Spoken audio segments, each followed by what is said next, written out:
ವೀಕ್ಷಕರಿಗೆ ಸ್ವಾಗತ. ಕಲಘಟಗಿ ತಾಲೂಕಿನ ಗರುಡಹೊನ್ನಳ್ಳಿ ಗ್ರಾಮದಲ್ಲಿ ಶ್ರೀ ಜಗದ್ಗುರು ಸಿದ್ಧಾರೂಢ ಮಠದಲ್ಲಿ ಪ್ರತಿ ವರ್ಷದಂತೆ ಈ ವರ್ಷವೂ ಕೂಡ ಶ್ರೀ ದೇವಿ ಪುರಾಣ ಪ್ರವಚನ ನೆರವೇರಿತು. ಹಾಗೂ ಹುನಗುಂದದ ಶ್ರೀ ವೇದಮೂರ್ತಿ ಬಸಯ್ಯ ಸ್ವಾಮಿಗಳು ತೋಟಯ್ಯನವರ್ ಇವರ ನೇತೃತ್ವದಲ್ಲಿ 9 ದಿನಗಳ ಪರ್ಯಂತರ ಶ್ರೀ ದೇವಿ ಪ್ರವಚನ ಮಾಡಿದರು. ಇವತ್ತಿನ ದಿನ ಶ್ರೀ ದೇವಿಯ ಭಾವಚಿತ್ರಕ್ಕೆ ಚಾಲನೆ ನೀಡಿದರು.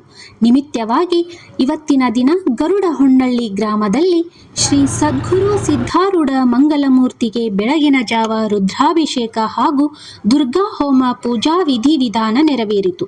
ಹಾಗೂ ತದನಂತರ ಶ್ರೀ ಸಿದ್ಧಾರೂಢ ಮಠದಿಂದ ಪ್ರಾರಂಭವಾಗಿ ಶ್ರೀ ದೇವಿ ಭಾವಚಿತ್ರ ಮೆರವಣಿಗೆ ಹಾಗೂ ಕುಂಭಮೇಳ ಮೆರವಣಿಗೆ ಮತ್ತು ಭಜನೆ ಡೊಳ್ಳು ಮುಖಾಂತರವಾಗಿ ಮತ್ತು 9 ದಿನಗಳ ಪರ್ಯಂತರ ಅನ್ನ ಸಂತರ್ಪಣೆ ಕಾರ್ಯಕ್ರಮ ಹಾಗೂ ಶ್ರೀ ದೇವಿ ಪುರಾಣ ಪ್ರವಚನ ಮಹಾಮಂಡಳ ಹಾಗೂ ಸನ್ಮಾನ್ಯ ಕಾರ್ಯಕ್ರಮ ನೆರವೇರಿತು.